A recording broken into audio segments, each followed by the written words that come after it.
Happy Friday, boys and girls. My name is Jeffery Scott Mitchell, and the thing about traveling, I have found that when you take trips, you take days off,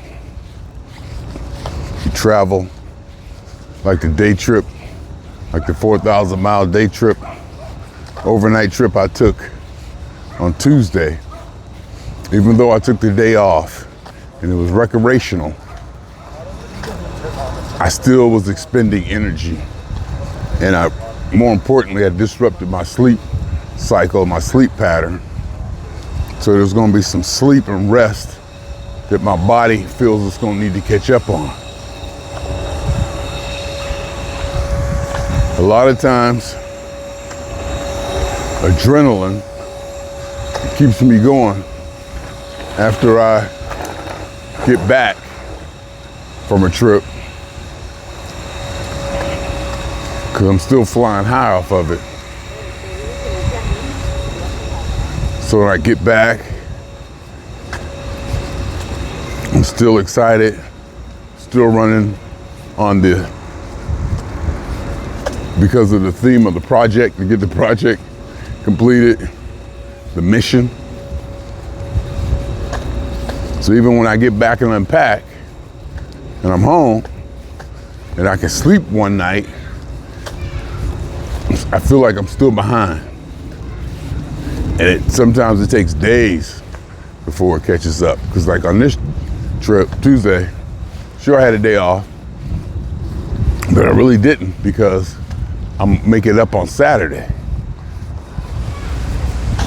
So even though, again, I said it was a day off, and it's supposed to be, fun and recreation and travel, still expend energy, still wearing myself out, come right back, go right to work, and then go right back to work, and not missing that day, replacing that day, so you lose that day, basically.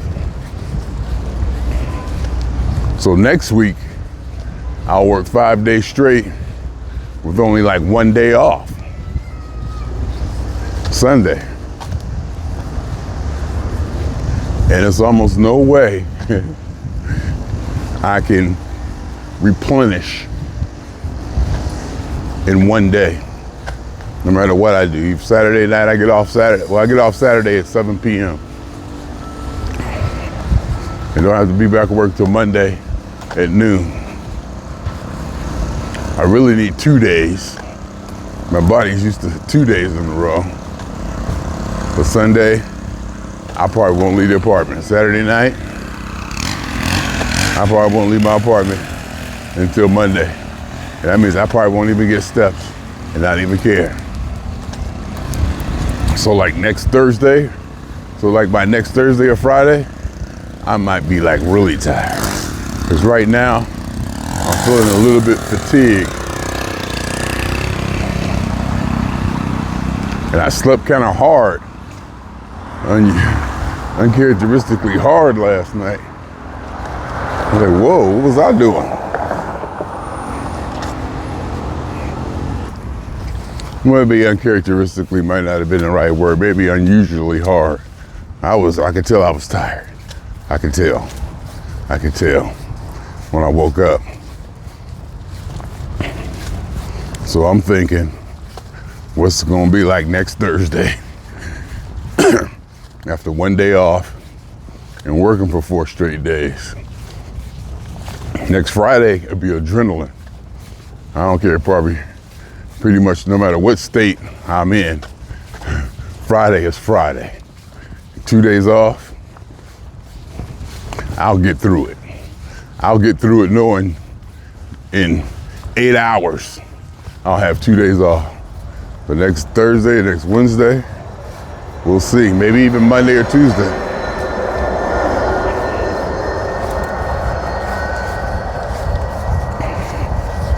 Cause I'm ahead of time in style. Just when I can face the night, feeling wide awake. I know that I should be sleeping, but it don't seem that late.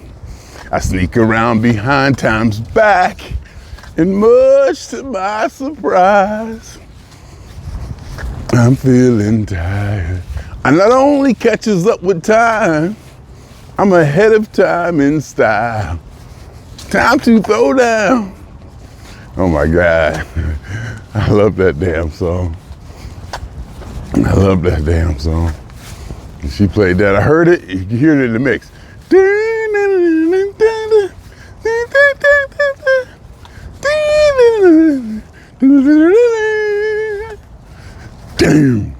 Just when I can be. I was like, oh my God. And that's the thing about a DJ. I always thought, well, I ain't gonna say always, for a long time I thought, oh, DJ, I can just put on records. You know, all you gotta do is just, you know, line up some records and play them. It's way more than that. It's almost like a spidey sense. I don't know how. You know, maybe it just been me. I don't know. But I don't know how she knew how to play the song she played to touch me that deeply. Wild Night by One Way was like the second song she played.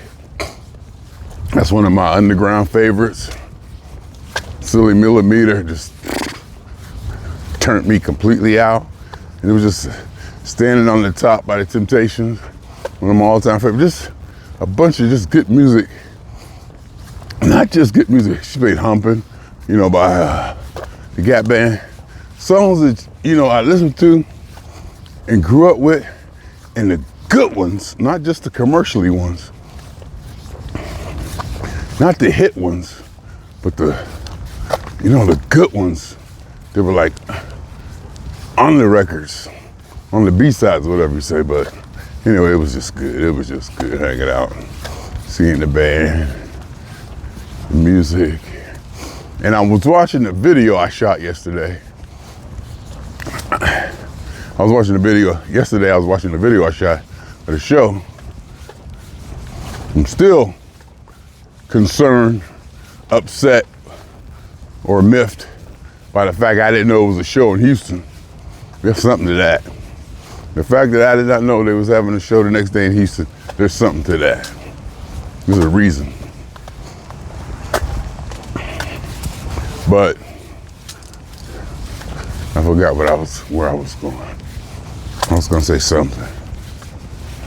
I forgot. Anyway, I completely forgot. My weight is down. My weight is way down. I'm out here walking in my sauna suit, my sauna jacket. I had to change my pants. I was wearing my used Dickies.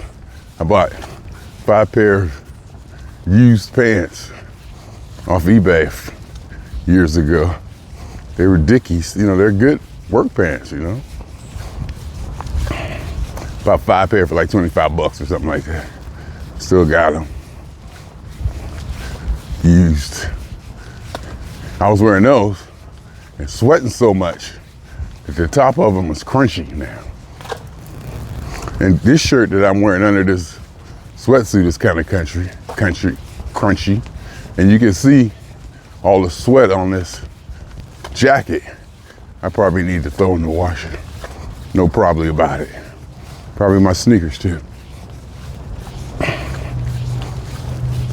But the pants were crunchy. I had to retire them. Put them in dirty clothes. So I threw on some shorts. I'm out here in shorts today in the sauna jacket. And I get back, I got to take that thing off before I go in the house. Bring out my shirt. All the sweat run off of it. I was losing. Yesterday, I dropped 4 pounds on the walk. That's just crazy. Yesterday, I dropped 4 pounds on the walk. That can't be real. That's an anomaly. That's what I call an anomaly weight. That can't be real. The real number is somewhere in between all these numbers. But they do indicate trend. And the trend is trending downward in the direction that we want. So that's a good thing. It is good. It really is good. It really is. I mean, we got through COVID. I kind of didn't stop traveling. I slowed down for a second because everybody was scared. I don't know about y'all, but in California, they tried to scare the shit out of us for COVID. We was bombarded with watch out, stay this, mandatory mask, don't go here, quarantine. We were like inundated with the news between Garcetti, the mayor of LA, and Newsom. But looking back, I guess they say that we were like one of the strictest, but our numbers rewarded us for that strictness. At least that's what I heard. I ain't not sure that's true. But back in COVID, during that time, I travel. I had to go back to Ohio and take care of some business. You go back there, walk in Walmart, wasn't nobody wearing masks. It was shocking. It was upsetting even, after the way I was trained and told this was that was this. So it almost felt like all these people were threatening my life by not wearing masks. That's what it felt like based on the COVID propaganda we received in California. I guess the point I was trying to make was that during COVID, I traveled. So I kind of been traveling the whole time, but I did slow down a little. And then it's really picked back up. And now that COVID's gone, I'm just about in full swing.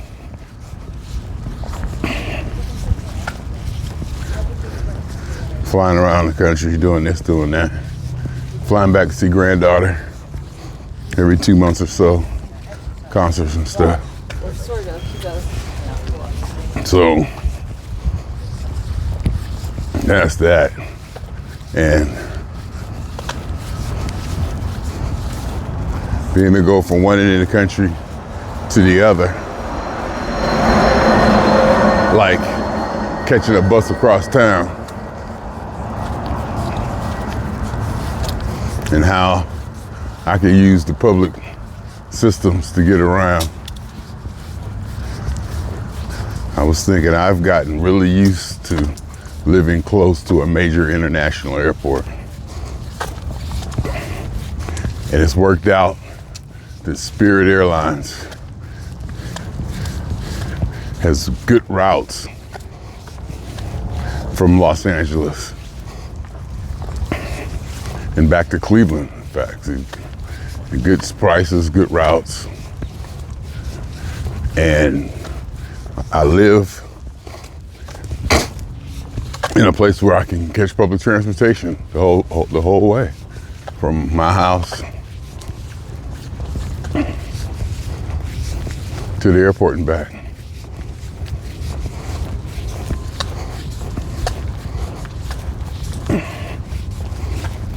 Well, is Uber public transportation?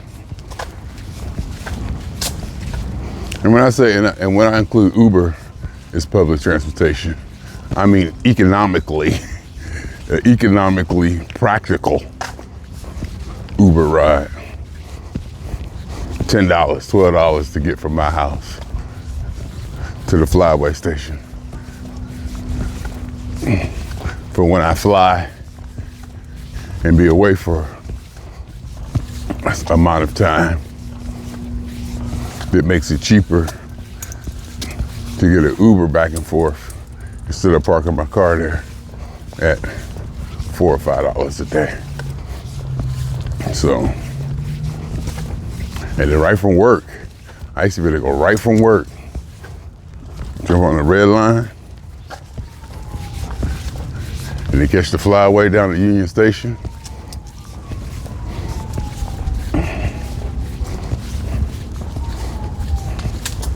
The red line I already had a pass for. It's the same red line I catch to work every day. I just keep going past work, down on the Union Station, and just to fly away there and hit LAX. I had the whole routine down.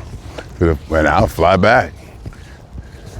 LAX, catch the flyway, Union Station, go to work. Fly back, go to work. Work, get off work, jump on that same red line going in the same direction, and come on home. I've gotten used to that. And the prices involved, living next to a major airport. The non-stops and the good prices I get. So I'm used to flying. My playground has grown. The size of my playground is pretty much the size of this planet. Not quite yet, but it's getting there. I mean, there's no place, even though my European travel or off-continent travel tends to always be a trip in the summer or early spring, late spring, early summer. The possibility is there. I know I probably should try to fly abroad to see a show or something during an off time and just fly over there, see what it's like, fly back. Instead of flying over there for like 2 weeks, just to see, get a good price. Like when school's back in during the winter, check prices, say, hey, make a trip out of something. I still want to see the Northern Lights. That I need to do. That I probably should do this year. I should probably try to do that this year. I want to see the Northern Lights. Go up to Fairbanks. It used to be Mount McKinley. They renamed it to Mount Denali or something. It's a park up there. Everybody goes to. Not everybody, but you know what I mean.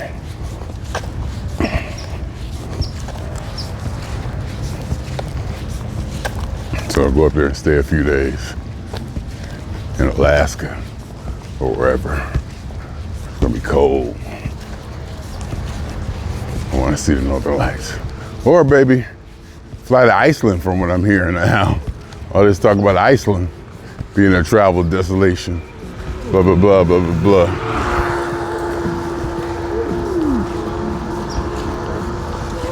But the goal would be to see the Northern Lights. And Antarctica. I would love to go to Antarctica and South America, which I'm not too excited about for whatever reason, but I need to go to the continent of South America.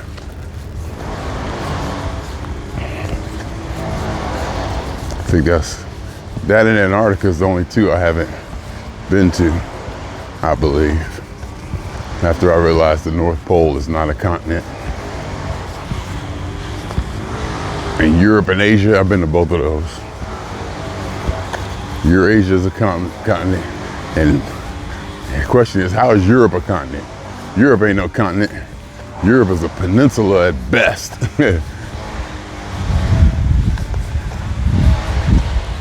But of course, Europeanized Western want to place the, emphasis on your own culture and your own situation, which is normal. So that's that. Should try to do South America this winter, huh? Just like I say, even go in the off season.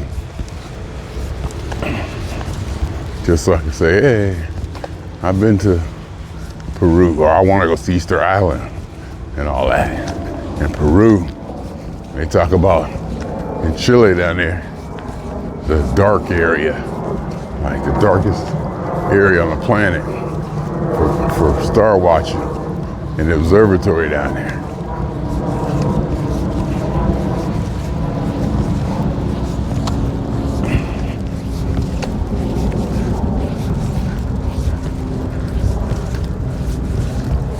You know?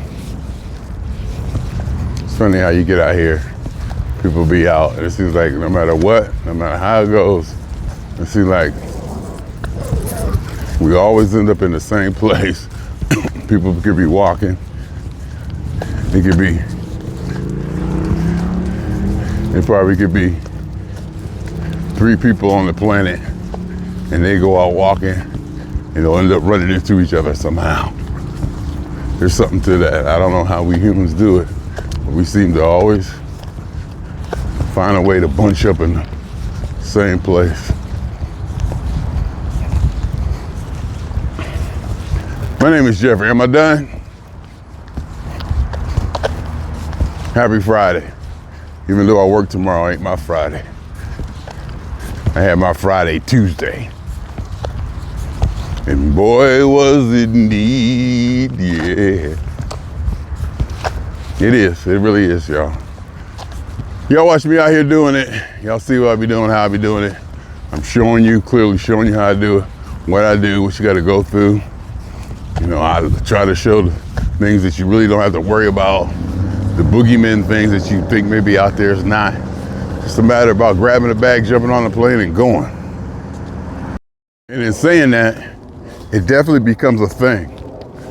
Jumping on it, grabbing the bag, jumping on the airplane and going. It becomes a thing, it becomes routine. It becomes just part of normal life to a degree. And then you get the routine down, you're comfortable with it. You know what it's like to get on that flyaway, how to catch the bus, where to go when you get to LAX, you know all the ins and outs, you know how to have your ticket, your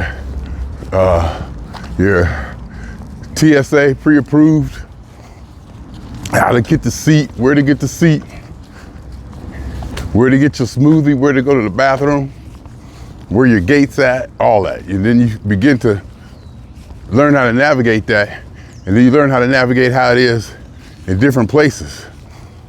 And you realize it's a common theme, and so you go different places, you start to realize, oh, it's kind of the same in London. Oh, it's kind of the same in Paris. Oh, a little bit, it's the same in Berlin.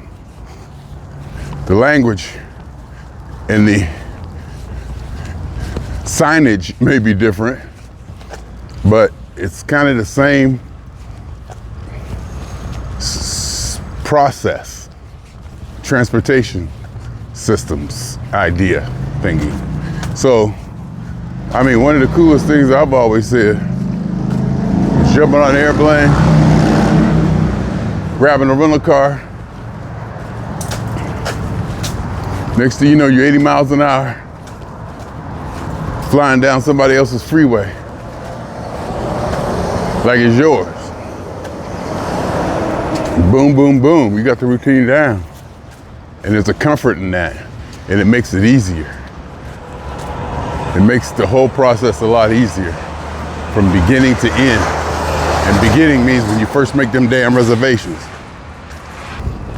Right down to the scheduling and everything. Because when I first started doing this, even booking that first flight was nervous. When you first booked that flight, it used to be nervous time. Is it the right one? Is this gonna work? You know, you go through all of that. Then over the years, you get experience, you don't even worry about that anymore. You just go, blip, blip, blip, next. Oh, did I get the receipt? Oh, did I get the right seat? Oh, did I get bags? You naturally are gonna be concerned about that because you've never done this before. So when I go to the airport and I see all these families and kids and people that are so excited, they've never done it before. You know, I can appreciate and almost admire their enthusiasm and excitement for this experience.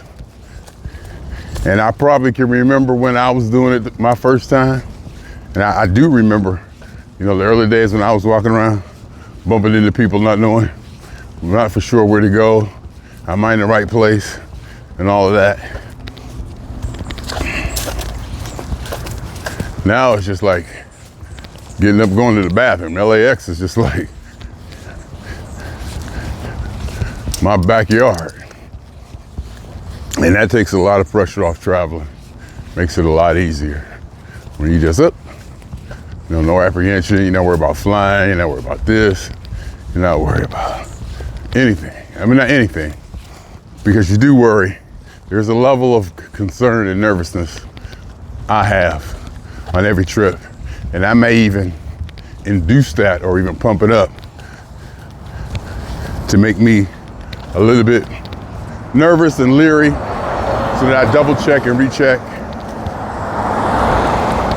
Because a little bit of nervousness and heightened attention is good for preparation. And then you already have your list. You already have your standard things that you take. You know how to take your toothpaste and your lotions and your travel cords and your external cell phone battery charger, earplugs, etc., etc. In fact, you have most of that stuff still in your book bag. Oh, it's ready to go. Grab the book bag and go. This last day trip, overnight trip to New Orleans, I could have left my book bag back and my laptop. I just couldn't do it. I didn't really need it, but I couldn't just leave it, And the police have woken me up one time, San Francisco airport, because I was sleeping in there and I didn't have any bags, and they noticed I didn't have any bags, and I had to tell them, my bag was stolen, my book bag was stolen, and I didn't have a boarding pass because they didn't open yet. It was like, so I gave my ID and stuff and tried to get back to sleep. But yeah, you can travel without bags. It could be check. I could have had check bags. No, I couldn't have had check bags at 4 o'clock in the morning. So yeah, I didn't have any bags. I couldn't have had check bags because security wasn't open, so the bags could have been checks. So I should have had all my bags with me anyway. But that's that. You get the routine down. You say,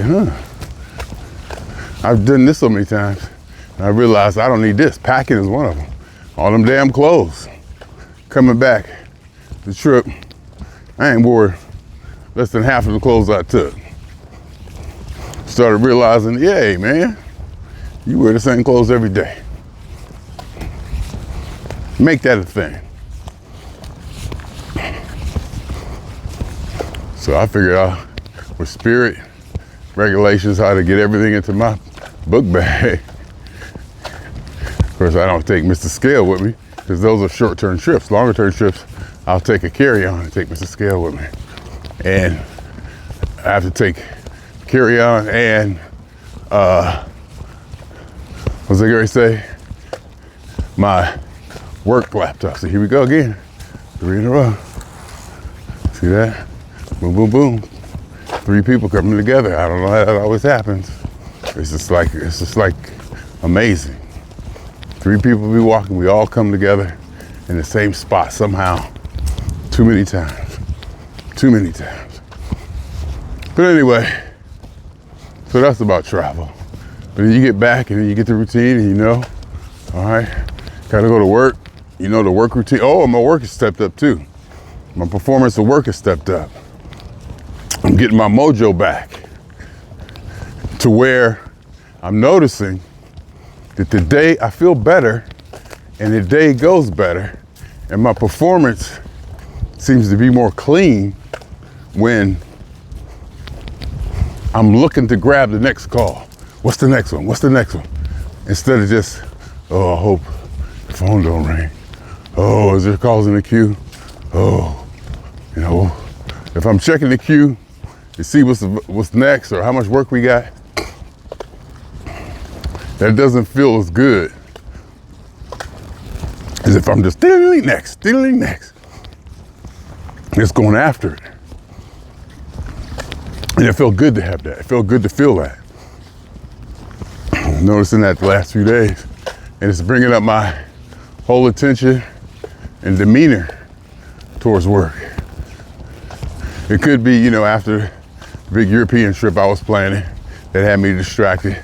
I was probably distracted by a few things, there's no doubt. I was probably distracted by a few things. In May, I only worked half of May. I had the lowest had a low performance rating in May. But I've looked into that. I've taken measures to correct that, and I believe I have. So we'll see what the performance numbers come out for June, but we really want to see what they're gonna come out for July. We just want to see our first call resolution.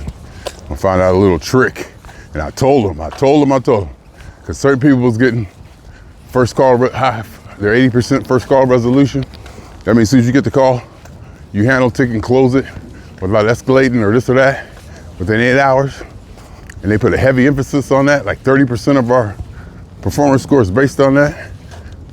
And I knew it was a trick to it because I see certain people getting it all the time. And I looked at it how to do it, because some tickets you get, you just gotta transfer. There's no way around it. I was like, it's a trick to this, it's a trick. And I found out the trick last week. It's a little service request box that you tick in the incident. It takes it out of the first call resolution category. I was like, I knew it was a trick when I found out. I was like, wait. I was like, wait. So you telling me that I get a ticket comes in, I can click this box, escalate it to local because it's something they need to do, and it won't count against my first call? And she was like, nope. I'm like, oh, Jesus. Now y'all tell me this. And I told them to. I said, I told y'all there was a trick to this. Yeah, so I get my first call resolution down, my numbers are gonna go up. My numbers should be way up. You still always get dinged for ACD, not picking up the phone, or email when they come in because my headset wasn't working correctly. So I got that taken care of. Just gotta go at it. Just keep doing what I'm doing. Don't get so disrupted by the numbers. Just keep doing what you're doing. And your natural tendencies or the standards that you set will dictate the grade of your overall performance. The general idea of how you do your job should carry you through. Not doing this or doing that better or faster at any given moment. Just in general. Just like, hey, this is how I do it. It's the foundation.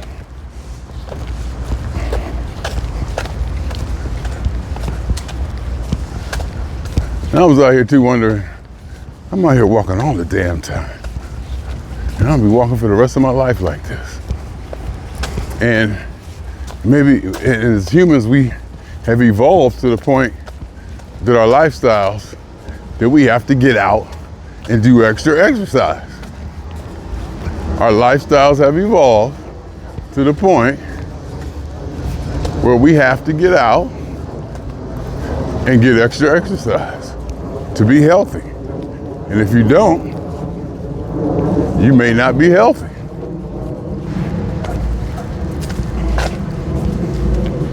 We just have to realize that's why we have gyms and treadmills in our houses, and standing workstations, running places, anything, fitness.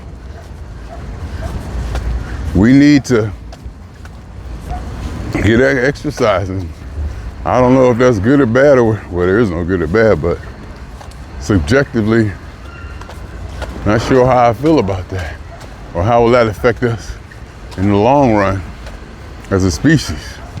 Will we become less physical and more cerebral? And let's have machines run everything? Go sci-fi on your ass, I will. Anyway, my name is Jeffery. Swinging on y'all 2 times for me and for the funk. And for every elementary particle or atom that has ever existed in this or any universe that ever was, is, or will be. It's a theory of universe and hypothesis of all as one. The totality of it all, y'all. My name is Jeffery.